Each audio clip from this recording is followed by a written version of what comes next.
হঠাৎ করে একজন হুজুরের একেবারে বিগলিত কণ্ঠে যে ওয়াজ এইটা আমি শুনলাম এবং তার সামনে বসে থাকা যে তৌহিদি জনতা অর্থাৎ ধর্মপ্রাণ বা ধর্মোন্মাদ জনতা দেখলাম যে শুনে খুব উল্লাস প্রকাশ করলো। ঘটনা কি?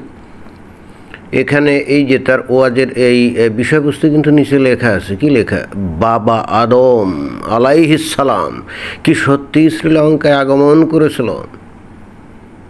এই হুজুরের নাম কি? মুফতি হামেদ জাহিরি। আচ্ছা, নামটাও তো একেবারে অ্যারাবিয়ান না, আর দেখতেও তো অ্যারাবিয়ান মনে হয়, তো বাঙালি না। দেখেন না, লম্বা লম্বা দাড়ি, তারপরে মাথায় তো ওই যে অ্যারাবিয়ানদের মতো অবস্থা। তো যাই হোক, সে কিন্তু খুব বিগলিত কণ্ঠে এটাই বলল মানে কি, এটা তো সব মুসলমান বিশ্বাস করে যে ওই যে হজরত আদম বেহেশত থেকে পৃথিবীতে যখন পা দেয় তখন নাকি ওই যে শ্রীলঙ্কা দ্বীপে ওখানে পা দিছিল, তাই না?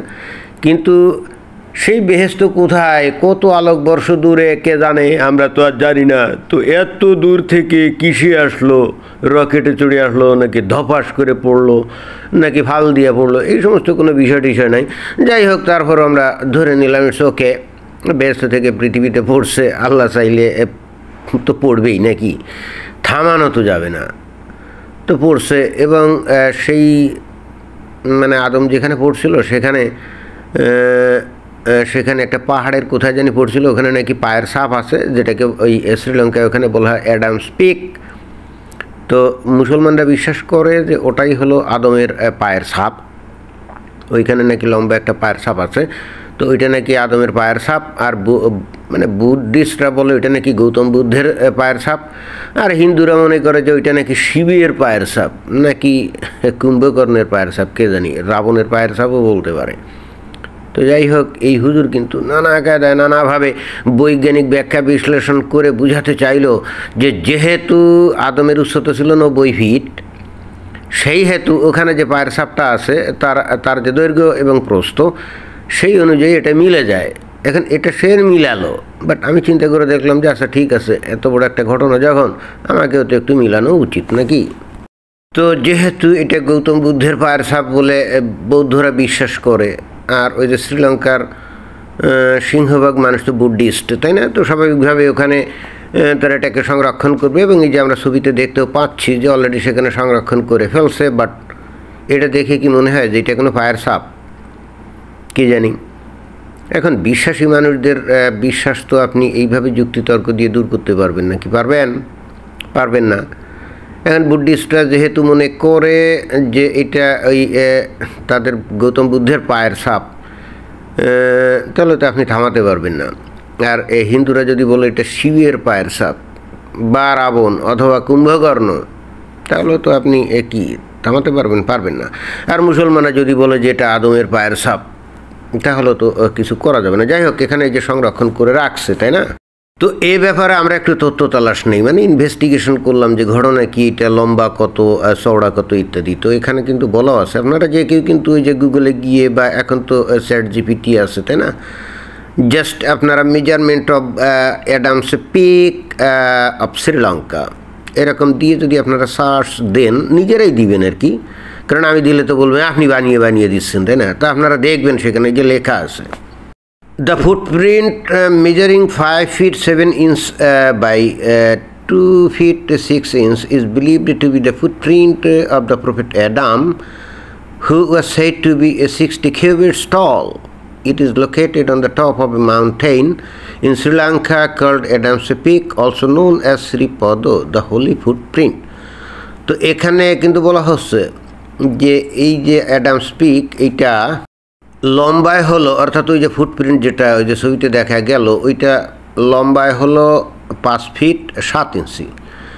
আর তার প্রশস্ততা অর্থাৎ চওড়া হলো 2 ফিট 6 ইঞ্চি। অর্থাৎ ওই পায়ের পাতা যেটা, এটা লম্বা হলো 5 ফিট 7 ইঞ্চি, আর চওড়া হলো 2 ফিট 6 ইঞ্চি, তাই না? এটাই ভালো কথা। আর এখানে কিন্তু বলেও দিয়ে আছে যে the prophet Adam who was said to be 60 feet tall, 60 না ফিট না, কিউবিটস টল। কিউবিট মানে হলো বাংলায় হলো হাত। তো অর্থাৎ 1 কিউবিট আর 1 হাত একই জিনিস। তো আমরা তো জানি যে হাত, 1 হাত হলো কত, 18 ইঞ্চি, তাই না? 1.5 ফিটে 1 হাত। তাই তো অতএব আমরা পরবর্তীতে এটা নিয়ে একটু ক্যালকুলেশন করি, বাট তার আগে আমাদেরকে একটু দেখতে হবে যে একটা মানুষের বডির সাথে তার পায়ের রেশিওটা কীরকম। এই বিষয়ে আপনারা ওই যে গুগল অথবা চ্যাট জিপিটিতে যে গিয়ে আপনারা কিন্তু সার্চ দিতে পারেন, লিখবেন কি the ratio of a humans foot length to total body height is generally কি 1:6.6 to 1:7.5। এর অর্থ হলো একটা মানুষের উচ্চতা যদি 6.6 ফিট হয়, মানে 6.6 থেকে 7.5 ফিট হয়, তাহলে তার পায়ের দৈর্ঘ্য হবে কিন্তু 1 ফিট। তো এখন আমরা 6.6 থেকে 7.5 এটাকে গড়ে হিসাব করে ধরুন যে একটা মানুষের উচ্চতা যদি 7 ফিট হয়, তাহলে তার পায়ের দৈর্ঘ্য হবে 1 ফিট, ঠিক আছে? এটাই হলো রেশিও। তো তাই যদি হয় এখানে এই যে বলা, এই জন্য এটাকে একটা এক্সাম্পল দেওয়া হয়েছে, যেমন 180 সেন্টিমিটার যদি কোনো ব্যক্তির উচ্চতা হয়, তাহলে তার পায়ের দৈর্ঘ্য কত হবে? একে যদি ওই তার দৈর্ঘ্য অর্থাৎ দেহের দৈর্ঘ্য বা উচ্চতাকে যদি আপনি 7 দিয়ে ভাগ করেন, তাহলে তার পায়ের দৈর্ঘ্য পাওয়া যাবে। যেমন এখানে 180কে 7 দিয়ে ভাগ করলে 25.7 সেন্টিমিটার, তো আমরা সেন্টিমিটারে গেলাম না। এখন আমরা তো জানি আদমের উচ্চতা ছিল 60 কিউবিট, মানে 60 হাত, আর 60 হাত এখন 1 হাত মানে কত? 1.5 ফুট, তাই না? 18 ইঞ্চি মানে 1.5 ফিট, তাহলে 60 হাত সমান কত? 90 ফিট হবে না? তো ঠিক আছে, আমরা এখন এই 90 ফিটে 7 দিয়ে ভাগ করলাম, কত পাইলাম? 12.85 ফিট। ভাগ করেন আপনারা, অর্থাৎ প্রায় 13 ফিট, তাই না? অর্থাৎ একটা মানুষের দেহের ভারসাম্য বজায় রাখতে গেলে তার এই পায়ের এই যে প্রশস্ততা এবং দৈর্ঘ্যের সাথে বডির দৈর্ঘ্যের কিন্তু একটা রেশিও, একটা আইডিয়াল রেশিও থাকতে হবে। যেমন একটা 7 ফিট লম্বা যদি কোনো মানুষের পায়ের যদি দৈর্ঘ্য যদি 1 ফিটের কম হয়, তাহলে ওই লোক কিন্তু ওই হাঁটাচলা করতে পারবে না, অর্থাৎ ওর পা কিন্তু ওর বডির ভারসাম্য রক্ষা করতে পারবে না। বুঝতে হবে এখানে একটা বিশাল লোকের ছোট্ট একটা পা, এটা হয় না। অর্থাৎ বডির সাথে তার পায়ের একটা অনুপাত থাকতে হবে, তা না হলে ওই পা তার বডিকে ধরে রাখতে পারবে না। এটা কিন্তু মাথায় রাখতে হবে, বোঝা গেছে? এই জন্যেই তো ওই যে ছোটো বাচ্চাদের ছোট পা থাকে, আর বাচ্চা যত বড় হয় ততই তার দেহের দৈর্ঘ্যের অর্থাৎ উচ্চতা বৃদ্ধির সাথে সাথে তার পায়ের পাও লম্বা হতে থাকে, মানে পায়ের পাতাও লম্বা হয় এবং প্রশস্ত হয়, তাই না? অর্থাৎ তার বডির ভারসাম্য রক্ষা করার জন্যে এটা মাথায় রাখতে হবে, তাই না?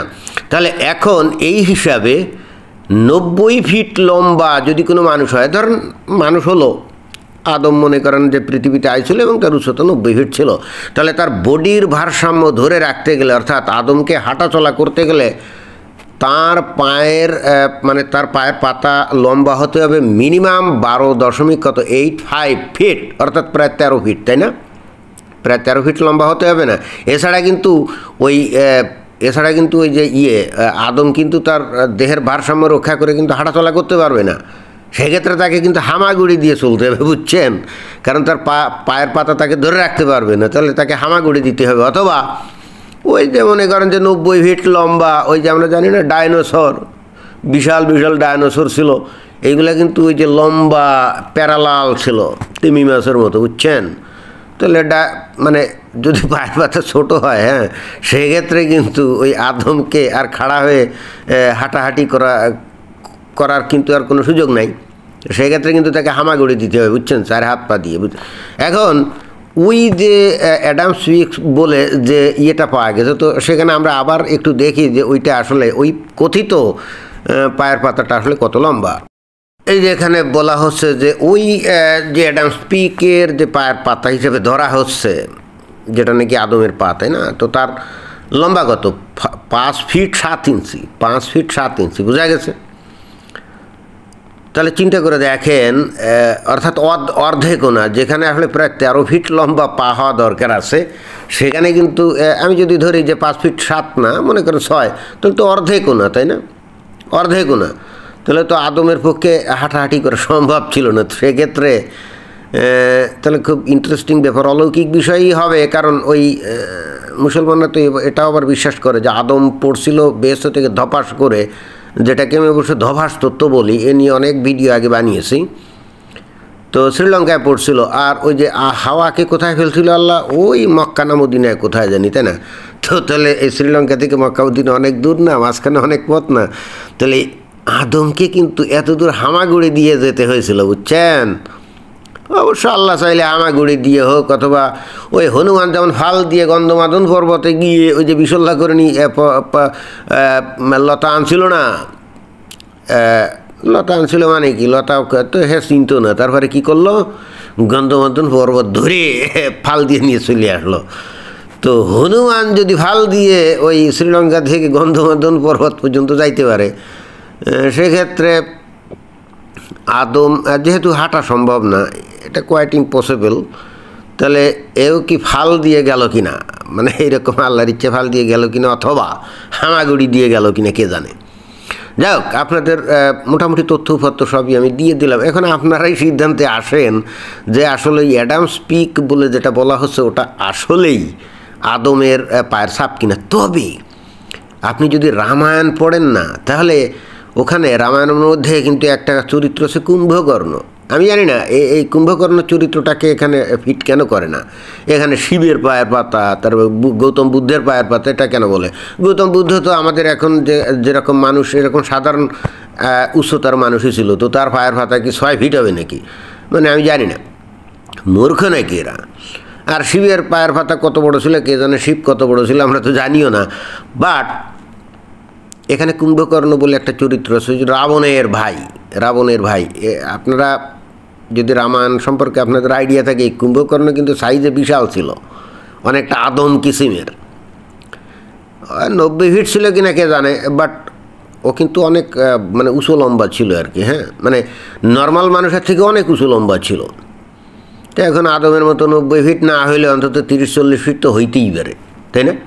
30-40 ফিট যদি হয়, সেক্ষেত্রে কিন্তু এই যে 5.7 ইঞ্চি যে পায়ের পাতার মানে পায়ের পাতা দৈর্ঘ্য না, এটা কিন্তু একেবারে খাপে খাপ মিলে যায়। আমি জানি না এখানে এই হিন্দুরা ওই শিবের পায়ের পাতার ছাপ না বলে কুম্ভকর্ণের পায়ের পাতার ছাপ বললেও তো এটা মোটামুটি হিট হতো। বা শ্রীলঙ্কার লোকজনরা যদি কুম্ভকর্ণের পায়ের ছাপ ধরতো, ওরা তো বিশ্বাস করে যে রাবণ ওখানে রাজত্ব করতো, তাই না? আর এই কুম্ভকর্ণ হচ্ছে রাবণের ভাই। এ 6 মাস ঘুমায় থাকতো আর 6 মাস জেগে থাকতো, বুঝছেন নি? তো এখন ওই কুম্ভকর্ণ একবার যদি 6 মাস ঘুমায় জেগে যুদ্ধ করতো, ওকে কিন্তু কেউ আর হারাতে পারতো না। আর যেহেতু শরীর বিশাল ছিল, ও হেঁটে গেলে অনেক সৈন্য পায়ের তলে পিষে মারা যেত, এরকম একটা কাহিনী আছে। এখন তার দৈর্ঘ্য কত ছিল কে জানে, বাট যদি 40-45 ফিট হয় আর কি, তাহলে তো খাপের খাপ মিলে যায় নাকি? তো আমি হিন্দুদের অনুরোধ করবো, এখন আপনারা এটাকে বলেন যে কুম্ভকর্ণের পায়ের ছাপ, বুঝছেন? তাহলে কিন্তু খাপের খাপ মিলবে।